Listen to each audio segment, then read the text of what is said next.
अशा आपापसात बोलू नका, मला उत्तर द्या.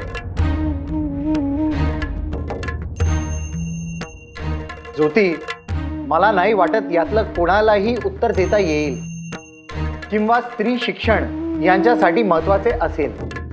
हे सगळे अशा घरातून येतात जिथे रूढी परंपरांना जास्त महत्व आहे आणि शिक्षण यांना फक्त नोकरीसाठी हवा आहे. बरोबर, पण माहित नसेल तर समजावून सांगायला पाहिजेच की. सांगायला तर पाहिजेच, पण त्याचा फार उपयोग होईल असं मला वाटत नाही. तू प्रयत्न करून बघ. तुम्ही विचार करत असाल की मी काय मूर्खासारखं बडबडतोय. मुळात स्त्रीचं काम काय? चूल आणि मूल. शिक्षणाची तिला काय गरज आहे? आपण शिक्षण का घेतो? तर नोकरी मिळवण्यासाठी. शिकली तरी स्त्री काय नोकरी करायला जाणार आहे वय? पण आपण नुसतं शिक्षण घेत नाही आहोत, आपण ज्ञान मिळवतोय. त्यामुळे आपण आपली पारंपरिक मतं आणि विचार हे बदललेच पाहिजेत. अर्थात जे विचार चांगले आहेत ते बदलायची अजिबात गरज नाही. पण स्त्री ही पुरुषाची गुलाम नाही. तिलाही तिचं आयुष्य आहे आणि तिचं आयुष्य तिला तिच्या पद्धतीने जगण्याचा अधिकार आहे. प्रत्येक वेळेला पुरुषानं सांगायचं आणि त्याप्रमाणे बाईनं वागायचं, ही वृत्ती चूक आहे आणि ती बदलायलाच हवी. पण याची काय गरज आहे? पुरुष जर बाहेरची कामे करून कमवत असेल आणि स्त्रियाने जर घर सांभाळले तर काय बिघडते? उगाच पाश्चात्य लोकांचे अनुकरण करण्यात काय अर्थ आहे? बरोबर, अनुकरण करण्यात काय अर्थ नाही. अरे पण ज्या स्त्रियांबद्दल आपण बोलतोय त्यांना काय वाटतं याचा विचार केलाय का? उदाहरण सांगतो. तुला बहीण आहे काय? हो, मोठी बहीण आहे. तिला तुझ्या इतकं स्वातंत्र्य आहे का? म्हणजे तिनं काय करायचं, कुठं जायचं, कसं वागायचं याचं स्वातंत्र्य तिला आहे? असं का? ती माणूस नाही? तिला नाही वाटत एखादी गोष्ट करावी? मग आपण तिच्यावर बंधनं का म्हणून घालतो? की तिचं आयुष्य आहे. बरं, माझं असं अजिबात म्हणणं नाही का प्रत्येक स्त्रीला शिक्षण द्या, पण किमान जिला शिकायची इच्छा आहे तिला तर शिकवायला पाहिजेच की. आणि ह्याचा आपल्या समाजाला आणि आपल्या देशाला फायदाच होणार आहे. ज्योती म्हणतोय ते अगदी योग्य आहे. तुमच्या देशावर इतकी वर्ष परकीय आक्रमण होता याचे कारण म्हणजे अज्ञान. इथल्या लोकांचे, स्त्रियांचे, शासकांचे अज्ञान. शिक्षण घेतले असते तर तुम्ही पारतंत्र्यात जगत नसता. बरोबर. आणि त्याच्याही पुढे जाऊन मी असं म्हणेन का स्त्री ही सुद्धा माणूसच आहे. आणि बघ, माणसाला माणसाप्रमाणे वागवण्यात हरकत काय आहे?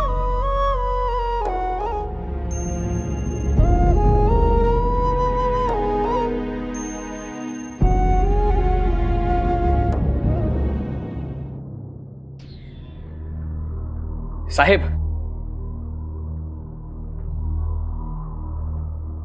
एक विचारू का? विचार ना. नाही, कामासंबंधी नाही म्हणून परवानगी घेतली. कामासंबंधी नाही असे काय विचारायचंय तुला नारायणा?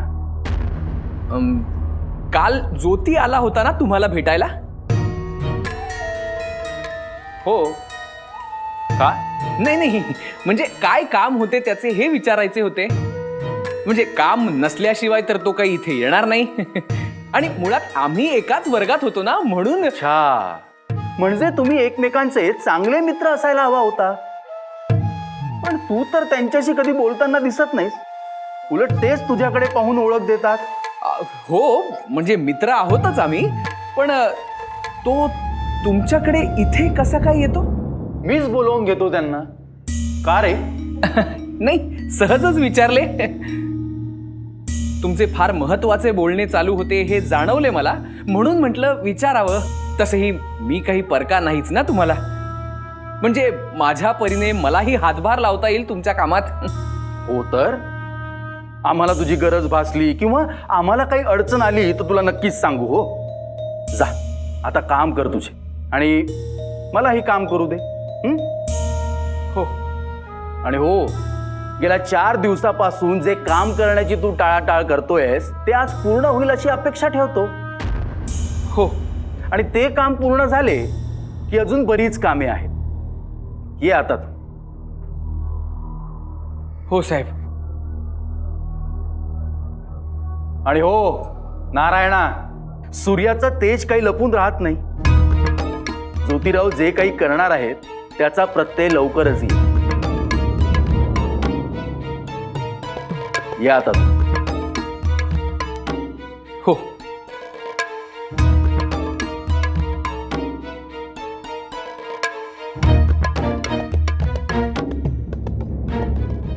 केशव भट, नाही मी काय म्हणतो, नाही म्हणजे तुमची काही हरकत नसेल तर मी बोलू. बोला. पण या व्यक्तीची बाजू घेऊन जर का तुम्ही बोलणार असाल तर मला एक शब्द सुद्धा ऐकायची इच्छा नाही. याने धर्मविरोधी कृत्य केलेले आहे आणि त्याबद्दल त्याला शिक्षा मिळालेली आहे. त्यामुळे अशा माणसाचे तोंड सुद्धा पाहायची माझी इच्छा नाही. नाही कसे आहे केशव भट, तुम्ही सगळे दयाळू आहातच याची मला कल्पना आहे, पण त्यानं आता त्याची चूक कबूल केलेली आहे तर आता शिक्षा देण्यात काय उपयोग, नाही का? केशव भट, गोपू भट म्हणतायत त्याच्यात मला जरा तथ्य जाणवतंय. असे म्हणताय विष्णू भट, याने धर्मविरोधी कृत्य केलेले आहे, परंतु आता याला जर आपली चूक लक्षात आली असेल तर मग याने 50 ब्राह्मणांना भोजन आणि दक्षिणा द्यावी, म्हणजे याचे पापक्षालन होईल, पाप धुतले जाईल. हो केशव भट, तुम्ही सांगाल ते करीन म्या. फक्त दया करा म्हणजे झालं. जा तयारीला लाग, जा. आणि एकदा जी चूक केलीस ती पुन्हा करू नको आणि इतरांनाही सांग. म्हणजे तुम्ही तुमच्या बायकोच्या सांगण्यावरून ख्रिस्ती मिशनऱ्यांच्या हातून उपचार करून घेतलेत आणि धर्म बुडवलात. आजार लय वाढला होता लेकाचा. अंग पर आगीगत बाजू निघत होत. म्या नाहीच म्हणत होतो, पण बायकोला आग्रही करत होती म्हणून धर्मभ्रष्ट करणार तुम्ही? अरे तुझ्या बायकोची हिंमत कशी होते रे तुला सल्ला द्यायची?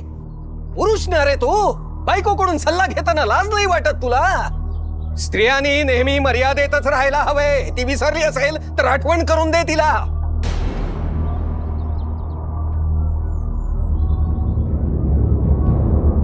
जाता सुंभासारखं तोंड बघत उभा राहू नकोस इथे माझं.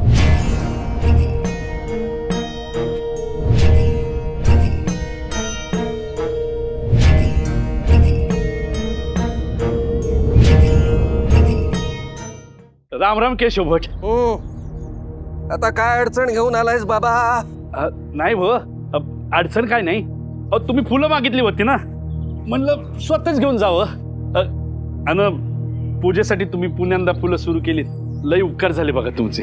आम्ही तुमच्यावर उपकार करतो आणि तुम्ही आमचा अपमान करा.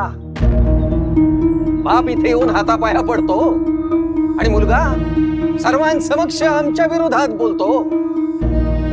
एक वेळ मान दिला नाही तरी चालेल, पण अपमान कदापि सहन करणार नाही मी. म्हणजे पुण्यांदा ज्योतीने काय केलं वय? नाही नाही नाही, पण लवकरच तो काहीतरी करेल, खात्री आहे माझी. अहो नाही, कसं आहे, आता जर त्याने काही केलं ना तर केवळ तुमच्या फुलांवरच बंदी घालून थांबायचं नाही, मी सांगून ठेवतो. अवघ्या फुले कुटुंबियावरच बंदी घालेन, जगणे जिकिरीचे करून ठेवीन तुमचे.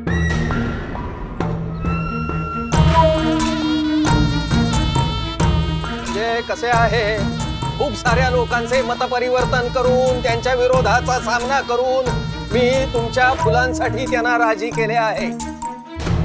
खोटं वाटत असेल तर विचारा त्यांना. अहो नाही नाही, यासनी काय विचारायचं? अहो आमचा विश्वास आहे तुमच्यावर. आहे माझ्यावर विश्वास, जोत्याचा नाही ना, त्याचे काय? त्याच्यावर लक्ष ठेवा. त्याने जर काही चुकीचे पाऊल उचलले ना तर तुम्हा सगळ्यांना पुणे सोडून जाण्या वाचून दुसरे गत्यंतरच राहणार नाही, लक्षात ठेवा. आणि हो, त्या देशमुखासोबत काहीतरी खुसूर चालू आहे ज्योतीची हल्ली. ते काय आहे ते पहा जरा. कसे आहे वेळीत सावध केलेले बरे, नाहीतर आगीतून उठून पोपाट्यात पडायची वेळ यायची म्हणून सांगितले हो. ध्यानात ठेवीन मी.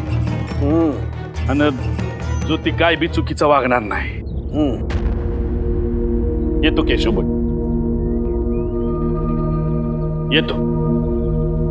चल राजा.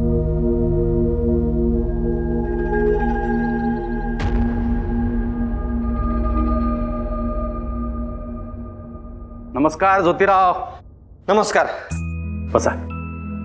माफ करा, माझ्यामुळे तुम्हाला बराच काळ वाट पाहावी लागली. नाही नाही नाही, अगोदरच मला ज्योतिराव म्हणून तुम्ही एवढा मान देताय, त्यात कृपया माफी वगैरे मागू नका. उलट मी तुमचा बहुमोल वेळ घेतो म्हणून मीच तुमची माफी मागायला हवी. अहो नाही, तुम्ही माझा वेळ घेत नसून मीच तुमचा वेळ घेतोय. आणि माझा जो वेळ खर्च होतोय तो तुमच्या किंवा माझ्या माध्यमातून समाजाच्या उपयोगीच पडतोय. असो, काय विषय? आता येताना लिजिट सरांकडे जाऊन आलो, म्हणजे शाळेतच गेलो होतो, त्यांनाही माझ्या मनातलं सांगितलं. हे एक उत्तम केलं. लिजिट एक भला माणूस आहे हो. होय, फारच. मला वाचनाची आवड त्यांनीच लावली. कितीतरी पुस्तकं त्यांनी मला दिली. आणि 1820 पासून मिशनच्या निरनिराळ्या मार्गांनी बरीच पुस्तके मराठीत रूपांतरित केली आहेत. हे एक उत्तम काम केलंय गोऱ्यांनी. बरोबर आहे. त्यामुळं आपल्या नेटिवांना बरीच पुस्तकं वाचायला उपलब्ध झालेली आहेत. पण नेटिवांनी वाचायला सुरुवात केली तर ते मात्र काही सुरू होताना दिसत नाही. होईल होईल, ते देखील होईल. ब्राह्मण हे तर कोणी शिकल्याचे आतापर्यंत तरी माझ्या ऐकिवात नाही. तुम्ही प्रथमच तुमच्याच पावलावर पाऊल ठेवत अनेक जण शिकतील. त्याचप्रमाणे वाचनाचीही सुरुवात होईल म्हणा. कोणीतरी सुरुवात करण्याची गरज असते, बस. शिवाय मिशनची शाळा आहेच मदतीला. इंग्रज जरी आपले वैरी असले तरी देखील त्यांनी आपल्या देशात शिक्षण आणून मोठी क्रांतीच केली असं म्हणावं लागेल. शिवाय नवनवीन उपक्रमांना मिशनचे नेहमीच पाठबळ लागते. आणि तुम्ही ज्या मार्गाने जाण्याचा विचार करत आहात त्यासाठी निश्चितच मिशन तुम्हाला मदत करू शकते. मुलींसाठीची शाळा स्थापन करण्याकरिता मिशन विल बी हेल्पफुल.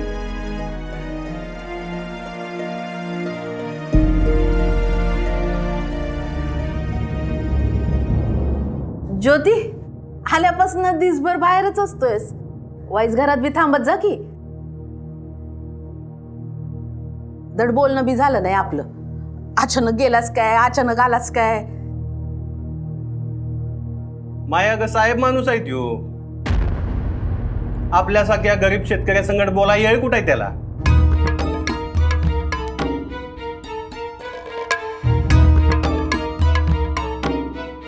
का नाही बोलायचो? शेतकरी म्हणजे काय माणूस नसतोय वय? काय तर बोलायचं उगा आपण. ते आता तुझं तुलाच ठाऊ बाबा. पण आजकाल आमच्या बघीस बाहेरची माणसं जवळची वाटतात तुला. नाही म्हणजे त्यांच्या संकट जास्त जुळतंय तुझं. दादा नक्की कुणाबद्दल बोलतोयस?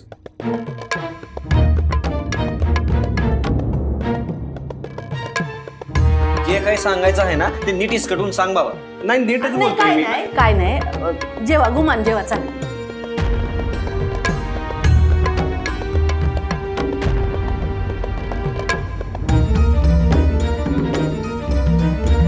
ज्योती, त्या कचेरीतल्या देशमुखांना लय भेटत असतोस तू, असं कानावर आलं तर आहे का? आता केशव भटांनी सांगितलं म्हणल्यावर खोटं कसं काय असेल?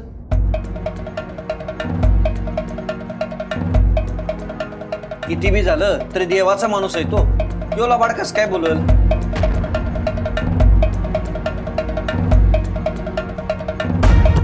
तुझं सारखं त्याच्याकडे काय काम असतं ते सांग. काम काय असतंय? हुशार माणूस आहे तू म्हणून जातो भेटायला, बोलायला. मला काही प्रश्न पडला असेल तर ते काहीतरी सांगतात. त्यांना काही अडचण असेल तर मी पर्याय सुचवतो.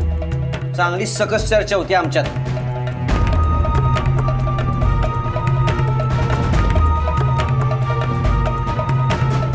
ते बघ, ते तुझं सकस आणि बिकस ठेव बाजूला. तुमच्यात काय चर्चा होते ना ती इसकटून सांग आमासनी. ते तुम्हाला एवढ्यात नाही समजायचं, वेळ आल्यावर समजेल ती. ऐका, म्हणजे आम्हाला काही अक्कलच नाही का? हा? ऐकलं का? याच्या बाला अक्कल नाही म्हणतोय ह्यो. तरी मी सांगत होतो सालापासून लांब ठेव याला, बरं ऐकलं नाही माझं. आणि यो एक काही कमी आहे म्हणून आता हिला बी नादाला लावली आहे.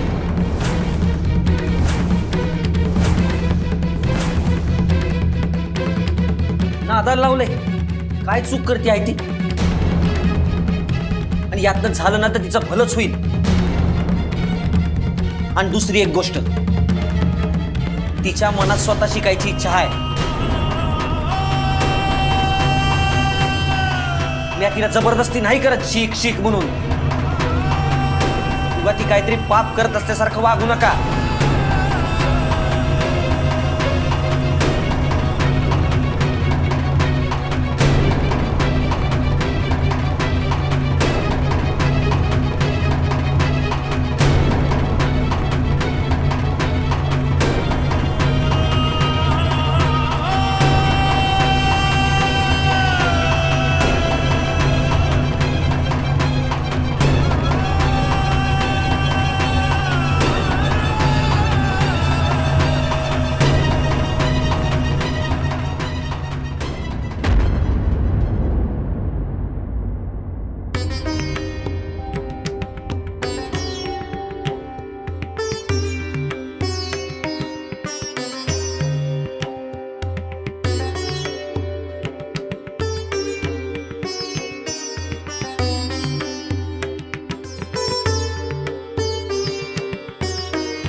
एवढा राग व्हायला नको होतं ना. मी प्रयत्न करतोय स्वतःवर ताबा ठेवण्याचा. आणि माझ्याबद्दल चाललं होतं तेव्हा मी शांतपणे ऐकून पण घेतलं. पण नंतर मग तुझ्यावर आलं, मग मला काही सुचना. आबासनी काळजी म्हणून बोलतात ते. काळजी म्हणून ते बोलले असते ना तर मी 100 वेळा ऐकून घेतलं असतं. ते केशव भटाच्या सांगण्यावरनं बोलतात आणि तुझ्याबद्दल ते चुकीचं बोलले.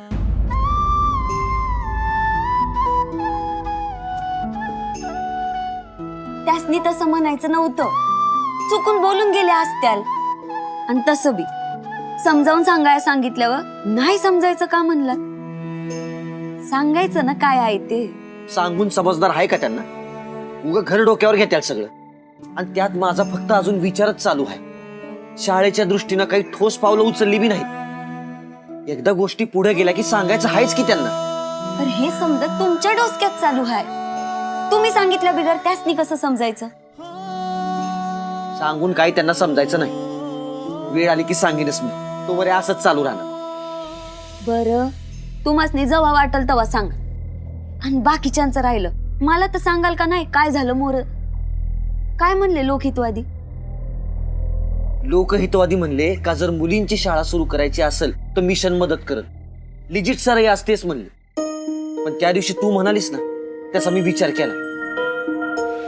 मिशनची शाळा असेल तर लोक पोरींना शाळेत पाठवायचे नाहीत. आणि केशव भटासारख्या लोकांना आयतच खोलीत मिळत धर्म बुडाला अशी हाकाटी करायला. त्यामुळं मिशनची मदत घेऊन उपयोगाचं नाही.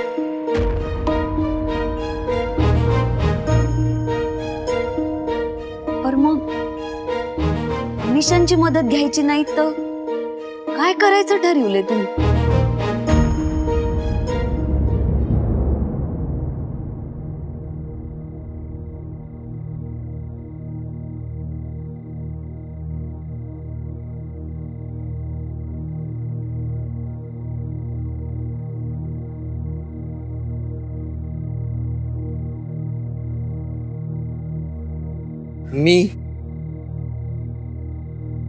मी माझी स्वतःची शाळा काढणार.